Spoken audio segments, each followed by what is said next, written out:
The Puck Portfolio with Andy McNeil. Hey, welcome to the Puck Portfolio for Wednesday, February 26th.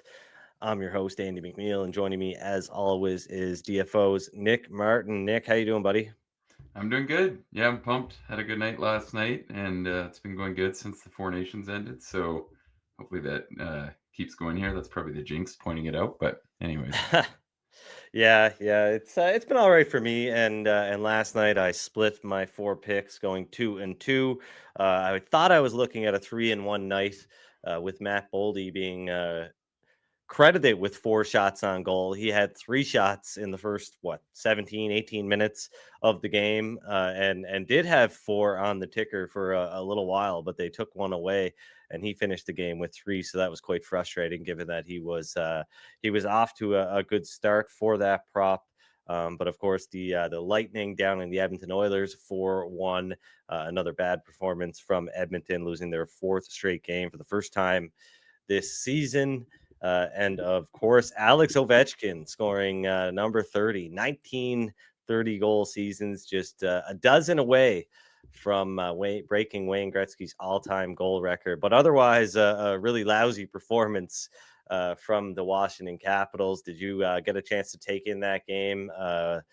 Saw Spencer Carberry said it was a one-off, but we know that's not the case. The Caps have had some snoozers over the last couple of months, but pretty bad performance for the Washington Capitals. But the Flames overtaking the Vancouver Canucks, now in the second wildcard spot, with the Canucks falling back into 9th place in the Western Conference. So what did you think of that game?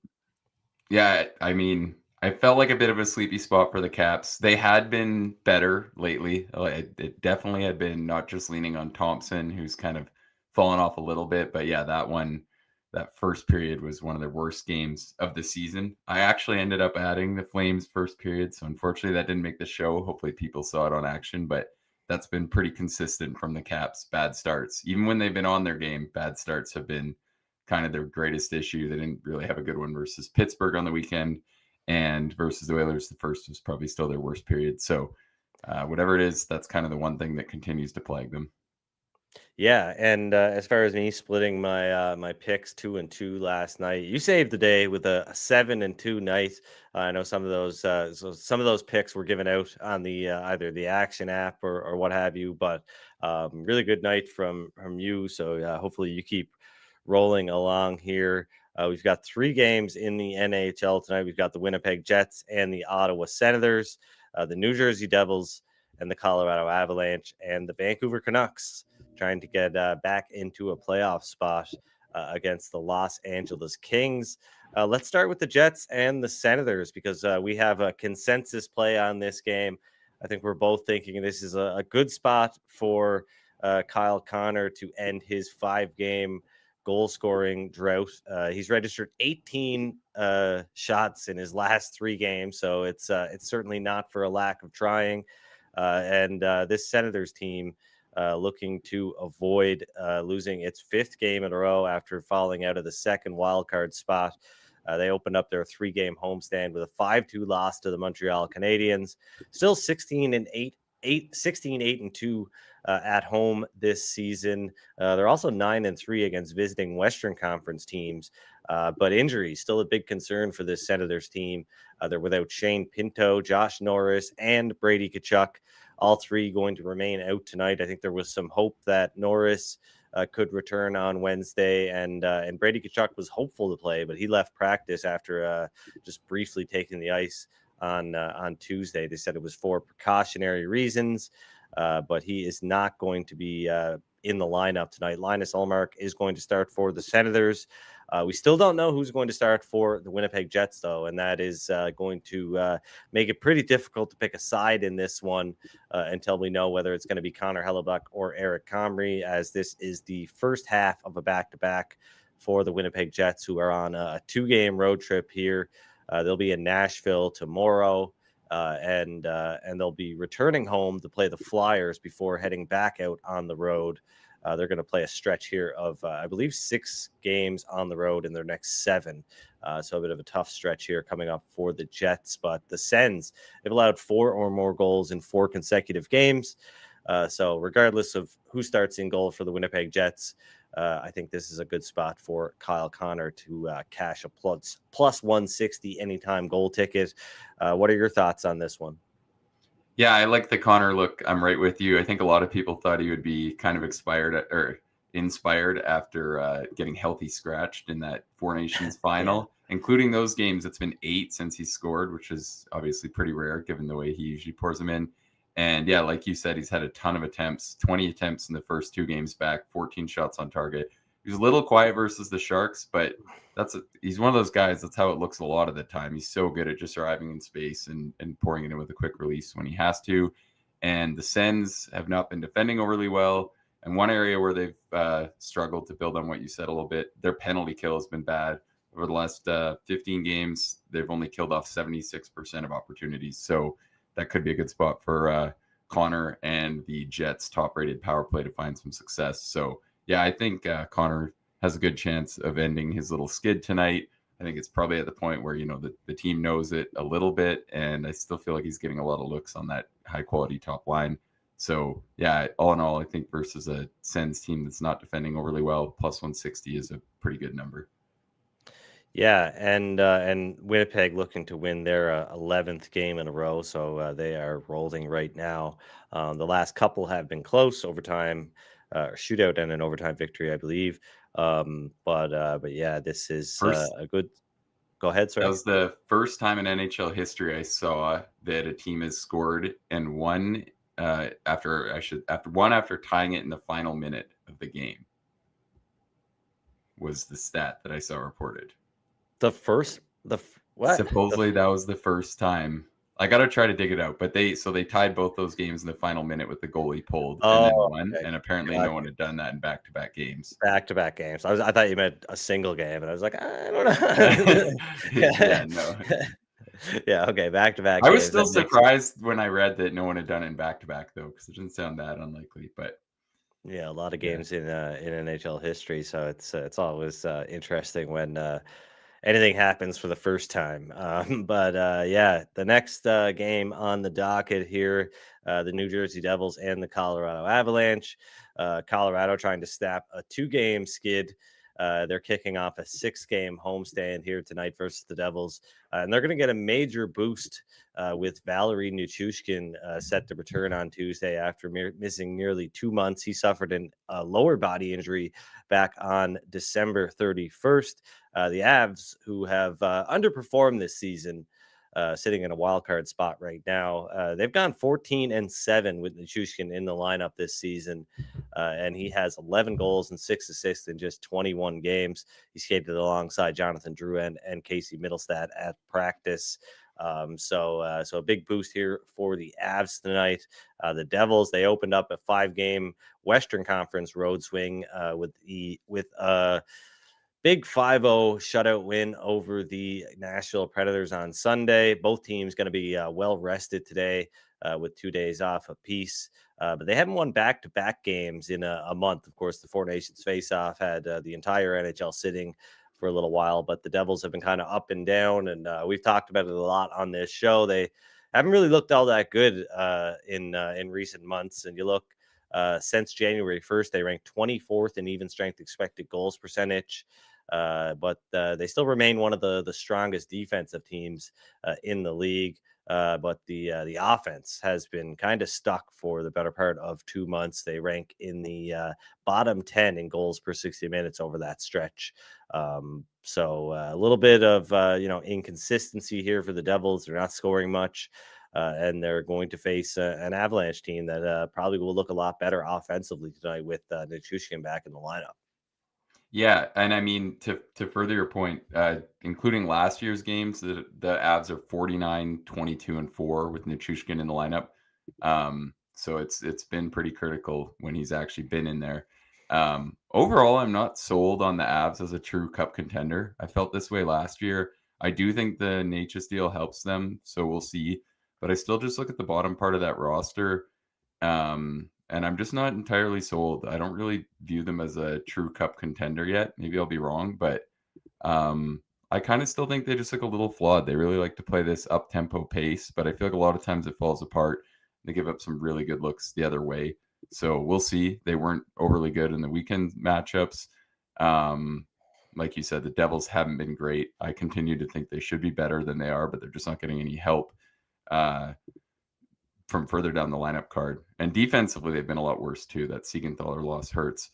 But the look I do like here, you can back Hughes and Jesper Bratt to each record a point at E-money, which is a play I've liked a lot this year. And I think this game should fit their style.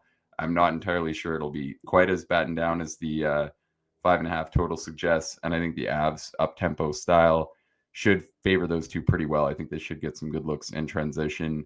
And Hughes has been unreal since returning from the Four Nations. I know he took some heat for his quiet play in the final. Maybe that kind of game didn't suit his eye, but he's been really good in softer matchups since he got back. So I'm looking for a big night from that duo here. I think that's my favorite way to attack this game.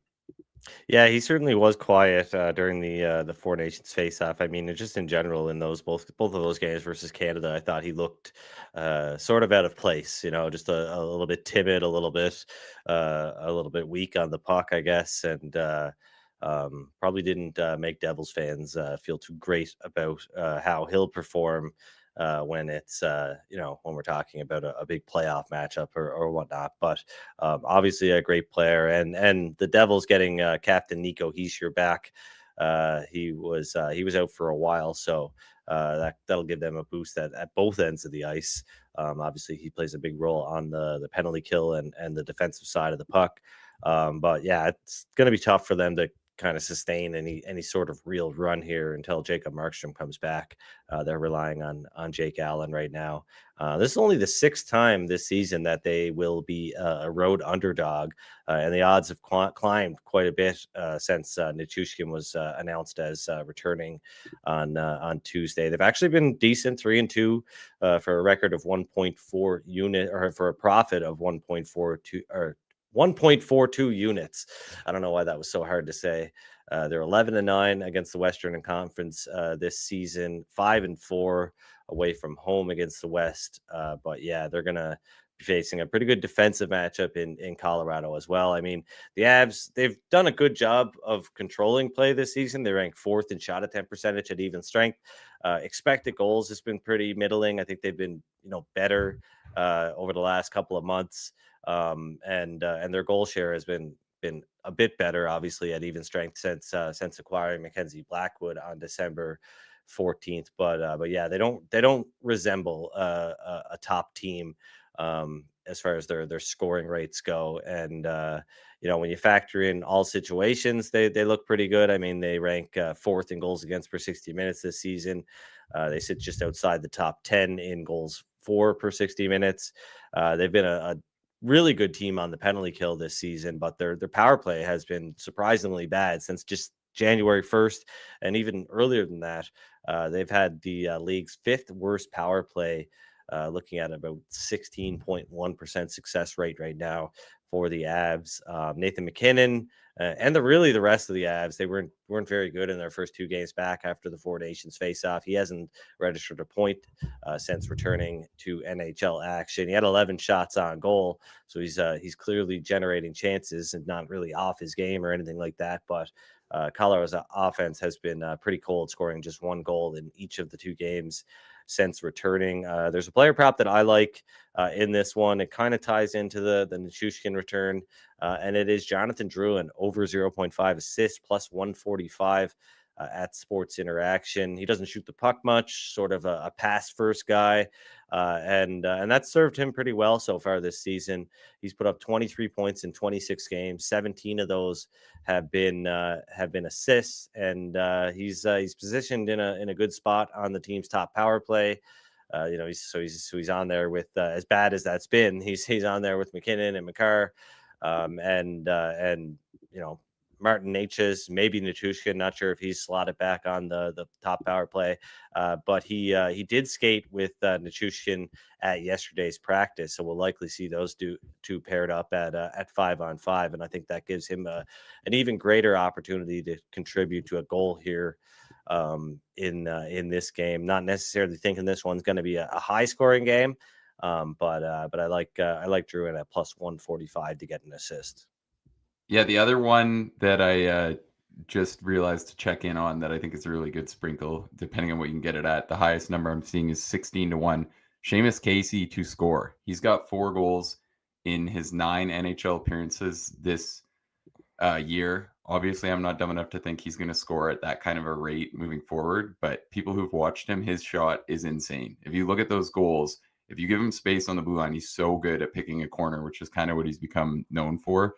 And he is playing with Luke Hughes. So I don't know if we'll see huge minutes. He's not on either power play unit. He is a defender, but he shouldn't be close to some of the guys that are priced with him, like Dylan, Malinsky, Pesci, really any of these guys. He is pretty much just a pure offensive defender back there. So I actually am pretty surprised to see that 16-1 is being offered right now. Interesting. Yeah.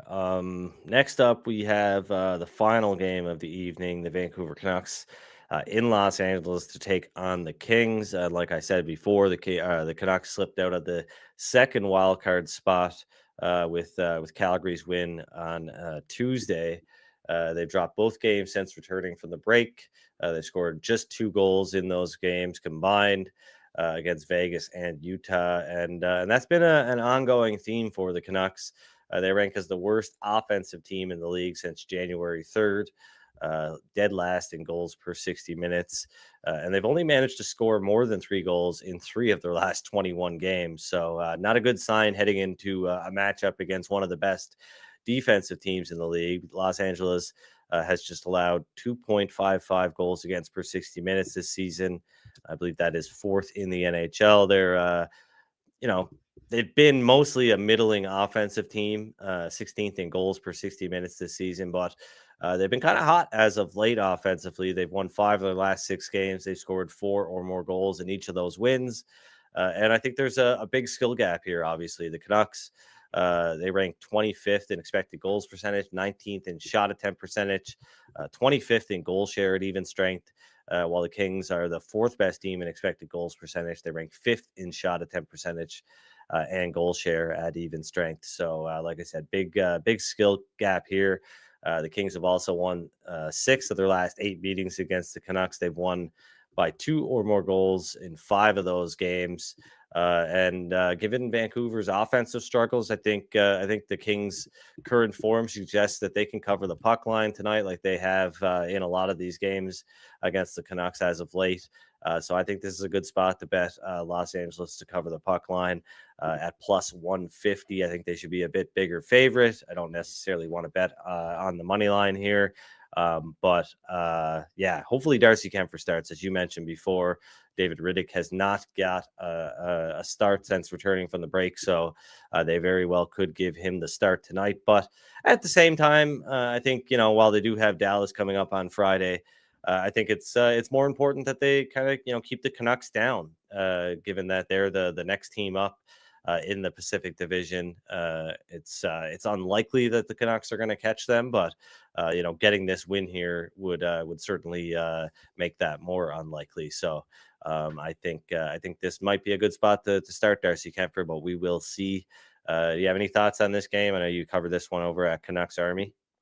Yeah, I settled on Byfield to record a point. I was on Fiala to score on Monday night, watching that game eagerly the whole time, and I kind of thought this was the price that jumped out the most. Ultimately, today he's at minus 105 to get a point, and that line alongside Fiala and Laferriere has been unreal. And we've kind of seen Kempe and Kopitar have gone a little cold, but that unit has been really good. And I feel like when Fiala's on like he has been, that's just going to help Byfield out so much. And Byfield in his own right has been really good recently. So I kind of think that's a good way to attack them. Like you said, the Canucks have been pretty average all across the board lately. Maybe they bounce back a little when Hughes comes back. It sounds like he should go tonight, but I still think it's a pretty good spot to back Byfield here. He's got 12 points in the last 10 games. And just that whole unit has looked excellent. So I feel like it is a pretty good spot to stay with them. And the Kings overall, I think are kind of getting underrated. I feel like they're still kind of pressing. Like in the last couple of years, they might have got a little more credit if they could get past the Oilers. And I do feel like this team is better than the Kings teams that have kind of bowed out somewhat quietly in recent years. The power play still sucks, so maybe that's a flaw that gets exposed in the playoffs. But overall, I think this team's pretty good. Yeah, no, and that's really nothing new. I mean, I think the Kings are a team that is kind of consistently underrated year after year, and then they get to the playoffs and lose to the Oilers in the first That's what round. hurts them. That, you know, if they had a matchup that was more winnable, even last year, it's not like the Whale I don't walked know. all Maybe over this them. year, though, if they play the Oilers, they could That's I know. I was just could thinking do that it. today. Yeah. Yeah, there's starting to be a case that right now the Kings are just better. I mean, who knows? The Oilers, should trend up, but the Kings have a better goal share on a per game basis. They've been, I feel like, kind of rock solid in all areas of the game. So right now, it feels like if the series were tomorrow, I'd be pretty interested to see how the test they might give to the Oilers. Edmonton wins the cup last year if they have great goaltending, um and now it just feels like this team is is further away from a Stanley Cup than they've been in a few years. It's I know they're they still have a lot of qualities of a top team, but and they are in a slump right now, and no team is ever as bad as they are at their worst, obviously. But this is the wrong time. Not the worst time to be slumping, but it's definitely not an ideal time to be slumping. We're just less than 2 weeks out from the NHL trade deadline, That's the thing. Yeah. and yeah, I mean it's just it's just not looking good right now for the Edmonton Oilers. They are And I feel in like the danger of going goaltending 0-5 on this road trip. the goaltending situation puts them in a tough spot because I do feel like a lot of times when people talk about these goaltending upgrades, if you pay up to get that, you're not doing anything else. You might even have to move someone out. And then there's not really that many starters. And this is kind of the same for Carolina and a lot of these teams that are a guaranteed upgrade, right? Like Skinner's not great. He's not going to provide the level of play that a lot of these top West goalies are. But I also feel like the market of guys that you can bring in that are for sure going to improve on his play it's not that many. So, and who knows? Yeah. I feel like sometimes it's hard to see they're hard to know how goalies will perform when they get in a new environment. So I feel like Bowman actually is in kind of a tough spot here, trying to figure out what he wants to do. And speaking of the NHL trade deadline, one of the things that's really kind of, I guess, a little bit confusing to me because we're seeing Mikko Rantanen's name pop up on trade boards now. There's a lot of speculation that if the Hurricanes can't extend him, that they'll look to make a deal and get something for him, which is kind of leaves me scratching my head because I thought that they were trading for Rantanen under the assumption that they might not be able to extend him, but he was still going to be a key piece of what would hopefully be a long playoff run. So it seems like they're kind of, I guess, jumping the gun here on kind of throwing out the idea that he could help them win a Stanley Cup this year, regardless of whether he's going to sign with the Hurricanes long term. So seems a little strange to me that they're already considering doing this. I know they don't have a Yeah, lot of I time to agree. make a decision, but I mean, it seems like Martin Necas would have been a nice piece to have on a long playoff run, and you could have made a deal or something with him in the summertime if it didn't work out. So I just don't know why they would have made this deal if they were not going to hold on to Rantanen regardless of whether they could extend them or not. Yeah, and I do feel like to some extent people have kind of picked on them a little bit. Like how much different if they ultimately get left? Because everyone's been talking about how big of a disaster it would be if they get stuck with nothing, which I get. But how much Yeah, different would it be for any other time when a contending team is paid up for a pure rental? Like, yeah. they gave up a really good player in Natchez, so that makes it a lot worse. But this is a team that's completely like looking to win right now. So it's And this not is like this is an absurd situation to just have a guy who ends up as a rental. it's a different kind of rental too. Most times when we're talking about rental players, we're talking about guys that are, on the wrong side of 30 and kind of approaching the twilight of their career. You think a guy, over the years, um, it's not very often that you see a player in the prime of his career being dealt in this situation, right? As a rental player. For So sure. it's a very unique situation. And it And hasn't yeah, helped that Rantanen just has not been good. Like no, I yeah, fully thought Natchez would be better than people expected and liked it for the Avs. but I don't think anyone, even who kind of saw it from my lens, thought Rantanen would be this bad. Like Yeah. it's a small sample, so hopefully he gets going, because I I feel like it's hard to believe that this is the player he is just because he now isn't with some of those Avs guys. I think it's just been a bit of a tough fit so far, but I don't know if we'll see him play at this level much longer.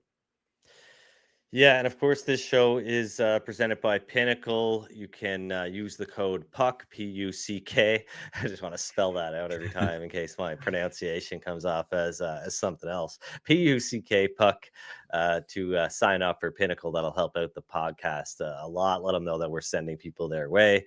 Of course, we talked about it on yesterday's show. It's great to be affiliated with Pinnacle as they are one of the only sports books, maybe the only sports book that welcomes winners and doesn't discriminate.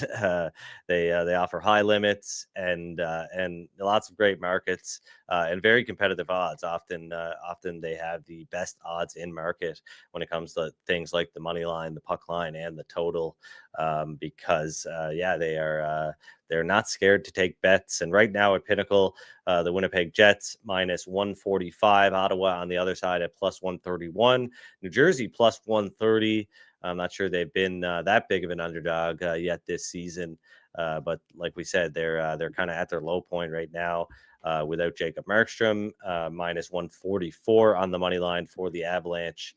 The Canucks plus 158. Against the Kings at minus 176. And all three games have totals sitting at 5.5, or in Vancouver and Los Angeles, 5. So maybe some low scoring games tonight, or some easy overs. Who knows? Yeah, Given I know that it's a little bit lower around the league. So I didn't get a chance to really look at tomorrow's games, Nick, but you had a couple of plays that you wanted to maybe get out there.